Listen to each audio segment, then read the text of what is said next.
Eto na yung part 2 ng vlog natin sa Baguio. Wala nga kaming kaplano-plano na aalis ngayon. Ang balak lang talaga namin is magstay lang dito sa bahay ni Mama at susulitin talaga ang magpahinga. Pero biglang nasa alis sa usapan ng hot spring. Kaya bigla na lang nagkaayaan at maglulublob nga daw ang matatanda sa natural hot water na lumalabas galing sa bundok. Naglalakad na nga kami nito papunta sa may parking. Dito ang daanan sa may hanging bridge. Kapag sanay ka naman na dito hindi naman na siya nakakatakot. Nag-improve na nga din yung ibang kalsada dito kasi hindi na siya masyadong lubak-lubak. Hindi ko alam kung anong tawag nila dun sa place na maraming swimming pool na pupuntahan namin. Pero nung bata kasi kami, kapag nagkakaayan dito ay pupunta daw kami sa 13. Kung makikita nyo yung ilog dyan, maputik siya kasi maraming nagmimina. Pero yung mga tubig galing sa bundok ay malinis. Natural water talaga yung mga umaagos sa mga resort. At natural hot water talaga yung mga steam bath dito. Pagdating nga namin dito, puno yung mga resort na pupuntahan sana namin. Kaya lumipat kami dun sa kabila. And good thing kasi wala masyadong tao doon. Nakarating na nga kami dito sa swimming pool. Kumuha lang kami ng isang cottage. Hindi rin naman kami masyadong magtatagal, mga 2 to 3 hours lang.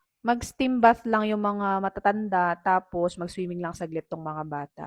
Fast forward after 2 hours, ayan, at pauwi na nga kami nito. Nakailang balik na nga ng lakad si Ashley dito sa footbridge pero grabe, hindi talaga siya natatakot. Ako medyo takot pa ako nito eh. Hindi mo talaga makikitaan si Ashley ng kahit na anong reklamo. Kahit palakarin mo siya mag-isa, mas gusto niya pa. Ito nga yung view dito sa baba at yun yung bahay ni Mama nasa taas. Kung nakikita nyo yung mga bato-bato na yan, yung nagpatong-patong na yan, more on si Mama talaga ang naggawa niyan. Fast forward, kinabukasan na nga nito, nagkikwento-kwentuhan na lang kami nito. Pinag-uusapan kung anong gagawin mamaya. Ito yung kuya ko, ito yung ate kong panganay, at ito yung ate kong kasunod.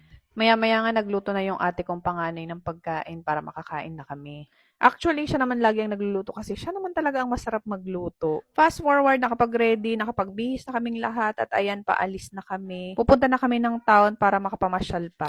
Pagdating nga namin ng town, nagpa-drop tong ate kong panganay dito sa SM kasi may bibilhin daw siyang tinapay. Tapos, dumiretso kami dito sa may Burnham Park. Si mama at kuya ko naman ay nagpunta sa market para bumili ng pampasalubong. Inaya ko nga yung ate ko, sabi ko kumain kami ng mangga. Inaya ko talaga siya para siya ang magbayad.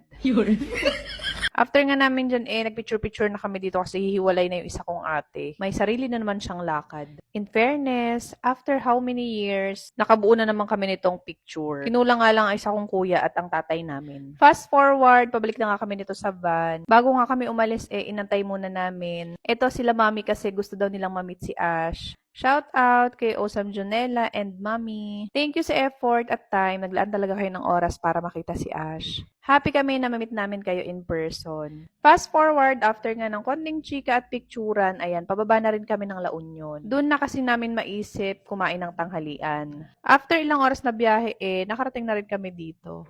O siya, hanggang dito muna ulit. Salamat sa inyong pagsama at panonood. God bless!